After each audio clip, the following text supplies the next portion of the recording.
आप देखेंगे कि आज की तारीख में ऐसा कोई भी वर्ल्ड लीडर नहीं है जो भारत के सपोर्ट में इतना आगे आ रहा हो जितना हाल ही में आपने फ्रांस को देखा होगा। और अभी हाल ही में ईयू ने एक वर्चुअल मीटिंग आयोजित की है जिसमें भारत को खास न्योता भेजा गया है। और ये जो वर्चुअल मीटिंग है ये बहुत ही खास है क्योंकि ईयू बहुत कम बार इस तरह की मीटिंग आयोजित करता है। और इसका अंदाज़ा आप इस बात से लगा सकते हैं कि एक तरफ इसमें होते हैं ईयू के 27 देश और दूसरी तरफ होता है वो एक देश जिसको ईयू से खास न्योता मिलता है। इससे अब आप भारत की ईयू में अहमियत का अंदाजा लगा सकते हैं। और ये तब और खास हो जाता है जब ईयू का एक ताकतवर देश भारत को लेकर ऐसा स्टैंड लेता है कि ईयू के देशों की सिट्टी पिट्टी गोल हो जाती है। और इसमें एक और खास बात यह है कि ईयू और भारत के बीच में 8 सालों से जो फ्री ट्रेड एग्रीमेंट अटका हुआ था उसको दोबारा शुरू करने की बातचीत अब आगे बढ़ रही है। और ये भारत और ईयू के लिहाज से काफी अच्छी खबर है।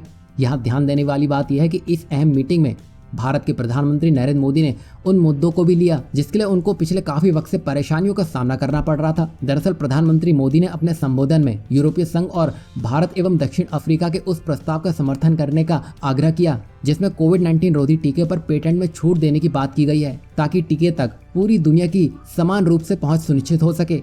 यहाँ मोदी ने सीधे सीधे जर्मनी को आड़े हाथों लिया है क्योंकि इस बड़े काम में जर्मनी ही सबसे बड़ा रोड़ा बनकर सामने आया है।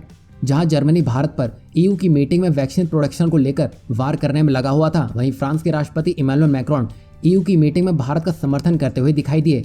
साथ ही साथ उन्होंने अपने बयानों से जर्मनी को भी आड़े हाथों ले लिया है और फ्रांस ने यह दिखा दिया है कि जब तक फ्रांस ईयू में शामिल है तब तक भारत को चिंता करने की कोई जरूरत नहीं है। दरअसल फ्रांस के राष्ट्रपति इमैनुअल मैक्रोन ने ईयू मीटिंग में कहा है कि भारत को वैक्सीन आपूर्ति के मायने में दुनिया के किसी भी देश का उपदेश लेने की कोई आवश्यकता नहीं है।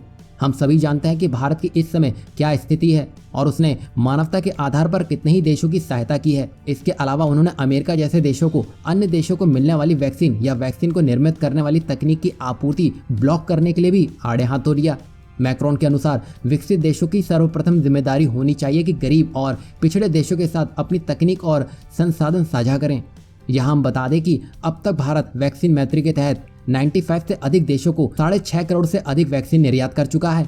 और यहाँ पर मैक्रोन का ये बयान सबसे अधिक जर्मनी पर ही केंद्रित था जो पिछले कई दिनों से भारत को आंख दिखाने में लगा हुआ था। और जर्मनी इसलिए भी भारत को ब्लॉक कर रहा है क्योंकि अगर वैक्सीन प्रोडक्शन के मामले में भारत को फ्री हैंड मिल गया तो जर्मनी के साथ ही साथ ईयू की फार्मा कंपनियां भी कभी उठ नहीं सकेंगी।